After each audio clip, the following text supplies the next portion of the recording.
What's up guys, my name is unCAGEDgamez. Welcome back to the Read and Review series. This is where we read you guys a Mortal Kombat X comic, throw a little bit of something here and there, and then give you guys my review at the end. Today we are on chapter 34, Epilogues. Now, if you guys did not read the last issue or watch the last read and review, I recommend you guys do that because a lot of cool things happened.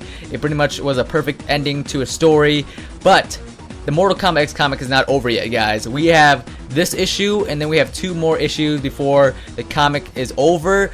I don't think it's gonna actually end, but it's gonna take a break, and it's probably gonna come back for season 2 or whatever you want to call it, volume 2. We got this issue and then 2 more. I'm really excited to see what's gonna happen. But anyways, let's get on with this issue of the Mortal Kombat X comic, chapter 34, Epilogues. Arnold, start the video. The Briggs family, a week after the Battle of Reiko. Now that we got you back, Jackie. I know. I'm never allowed off the farm again. That was my first inclination. Lucky for you, your mother convinced me otherwise. Instead, you're gonna learn to use one of these. I thought you said the only way I'd ever hold a gun is if I joined Special Forces. I did say that, but that was when I thought I could protect my little girl. Dad, Cassie and I made our own mistakes. We hurt people, killed people. There were so many times I was ready to quit, give up hope, just die. But then I remembered, you never quit. You came back from hell for your family, so I'm never quitting on you, Daddy. Damn, that's what I call a Hollywood ending. Jax deserves it. They all do. Let's move out. I need to brief my staff in this Reiko Accord with Outworld. Sonya thinking about work? Check. Everything's back to normal. After we drop Colonel Hardass off at the base, how about you and I take a dad-daughter detour? See a show in Vegas, camp under the stars, visit a theme park. Unless you're too old for that now. No, that sounds awesome. But I think I need to spend some time at the base with Mom. For now. Oh. Is that copacetic with you? Of course, I'm just surprised. Me too. I said move out, soldiers. Ma'am, yes, ma'am. Oh, this should be fun. Shirayu Temple, the Himalaya. I won't forget all the times you kicked my ass, Fox. Or that one time I kicked yours. Rest in peace, man. Miss you. Last one's for you, Grandmaster. You're not escaping Earthrealm that easy. Thanks for the assist. Hanzo? It's me, kid. But how? You died. Then your ghost took Havik. People like to say they've been to hell and back. I happen to know the way by heart. You did this? Yes, sir. A memorial for the clan. You're still too young and impulsive to become Chujin, Takeda. But you are the pride of the Shirayu. Thank you, Master Hasashi. There's something I need to know. What did you do with Havik? Netherrealm is doomed to chaos, as are all realms, known and unknown. Even now, you perpetuate the creative destruction. Netherrealm. Havik refused to deliver the amulet to Shinnok as he promised. Even after we bestowed him with Natera's blood magic, he proved unreliable. I should commend you both for delivering his head to me. I should. But you two have also proven to be unreliable. Thank you, Kitana. Malak, you still need me, Quan Chi.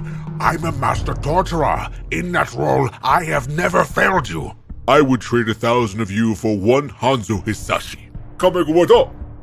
Until we free Shinnok, Netherrealm cannot afford such failures.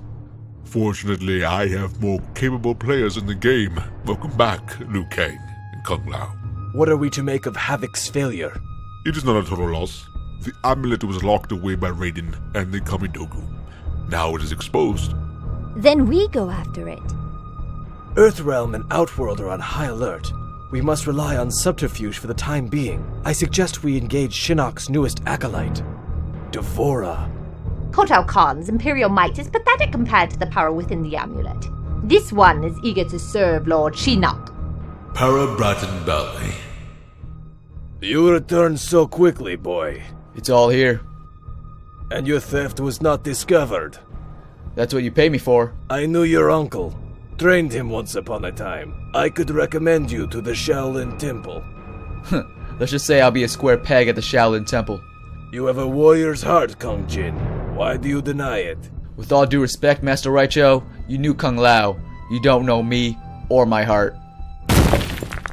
Kuai Lang, our thief has done his job. That was fast. A talented but troubled young thief. I'll ask Raiden to keep an eye on him. This is it. This is it. Finally time to shut down the Cyber Lin Kuei. Next, Sub-Zero versus Cold Steel. And that is the end of this issue of the Mortal Kombat X Comic, Chapter 34, Epilogues. Now, this was a pretty good next chapter following the chapter from last week. It showed what happened after all that madness, and we can see that Jackie is reunited with Jax and, you know, the family. Cassie, Johnny, and Sonya are okay, but now Cassie's actually respecting Sonya a lot more now.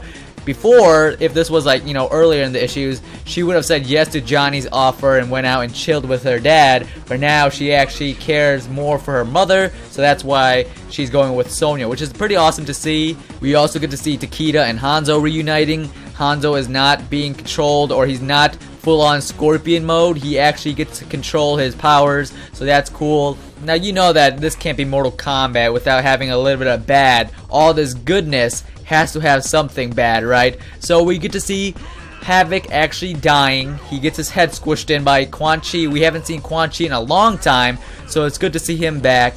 And in the small time period that he was back, guys were dying left and right. Now we know how Moloch, you know, how his head is cut off, because Katana cut his head off. And so that's why Quan Chi has Moloch's head in the Mortal Kombat X game in one of his intros. So that's pretty cool to find out on how that happened. We also get to see the appearance of Kung Lao and Liu Kang, which is awesome.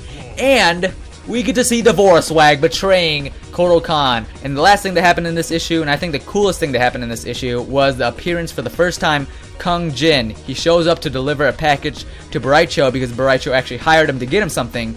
And the cool part is that when they were talking to each other, it actually hints at Kung Jin being gay. If you guys don't know, Kung Jin is a gay character, not as in an insult, but he likes men. So that's cool. There's nothing wrong with him being gay. I still love the character.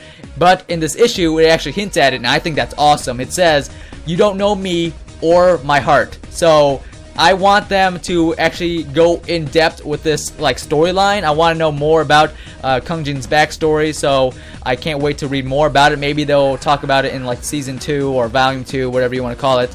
But the package that Kung Jin delivered was a USB flash drive that has a skull on it, and that is what Sub-Zero is going to use to take out the Cyber Lin Kuei. But I hope you guys enjoyed this another episode of the Read and Review series. If you guys did, give the video a like. It really means a lot to all of us.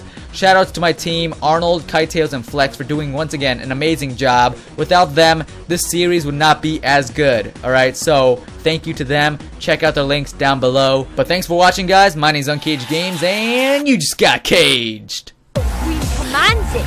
Blood magic enhances that power. But you are choking. I won't fail. You already have.